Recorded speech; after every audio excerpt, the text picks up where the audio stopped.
Is one side significantly stronger than the other, and you want to solve that problem? Watch this. Our first caller is Louis from Washington. Louis, what's happening? How can we help you? Hey guys, got a question for you guys. So, we'll backtrack. I used to be really into weightlifting, way in my early 20s. I did, what was it? It was actually Tiki Barber's workout with powerlifting. Oh, wow. And actually got pretty good. I was squatting 340. I was repping out 225 on the bench for like 10 reps pretty easily. Of course, that's after college and started working for the past 10 years. And I've been really sporadic about getting in the gym. So finally decided after listening to you guys for about a year to, I bought the RGB bundle. Okay. And I just got through pre-phase of anabolic.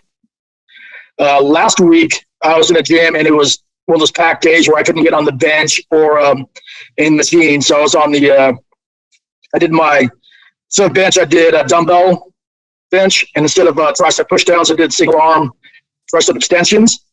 And my left side is drastically weaker than my right side. I mean, easily 10 pounds on the left side weaker, and maybe I've got 5 still on the right side to press when my left side is shaking. Wow. Okay. So my question was do I stop anabolic now? And I've heard about symmetry. And should I hop in that, or am I better off trying to get my strength back overall with anabolic and then hopping on symmetry? You're only past pre-phase? Yep. And what'd you do before this, or are you just getting started? Just getting started. I've had, like I said, sporadic. I mean, I've wasted thousands of dollars on trainers who couldn't really teach me anything. Okay. Let's throw him symmetry. Yeah, but here's the deal though. If he wasn't working out, so if I took the average person who isn't working out and I had them do unilateral exercises, you're going to see that big of a difference, if not bigger. So that's why I asked you what you were doing leading into MAPS Anabolic. If you've been working out up to MAPS Anabolic and you have that, then I would say go straight to symmetry. He has a powerlifting background too. Yeah, so if you haven't worked out for a while and then you got into symmetry and then you did pre-phase and you see this, you're going to get a certain level of balancing out with MAPS Anabolic. So that's why I asked. So up to starting MAPS Anabolic, how long was your layoff, or how long were you not working out for? It's, probably a couple years, but then it'd be like I'd work out for 5 months and then, I wouldn't work out for 6 months. Then I'd work out for 3 months and then I'd be off for 2 months. Yeah. Kind of hit and miss. I think you're fine doing MAPS Anabolic and then going to symmetry. You're going to balance out quite a bit just because you're strength training again.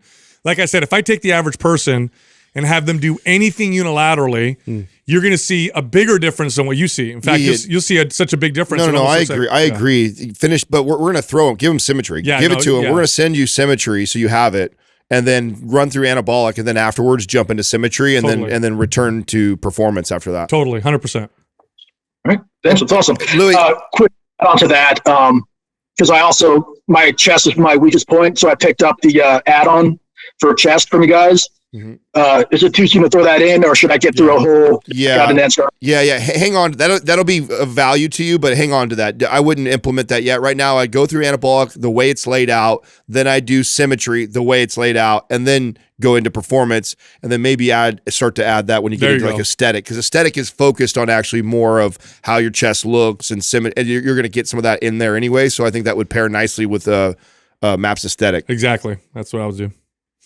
Okay, sounds good. You got it, man. Thanks for calling in. Great. Thanks, guys. All right, Louis. Yeah, that Tiki Barber, bro. When's the last time you heard that? I haven't heard that. He must have been. Did he say he was a football player? Was he an ex-football player? I mean, Tiki Barber is a running back for the New York Giants, which is kind of a random. But he was. No wonder you guys know. Was it like a decade ago that he retired? Yeah, he went to broadcasting afterwards for a long time.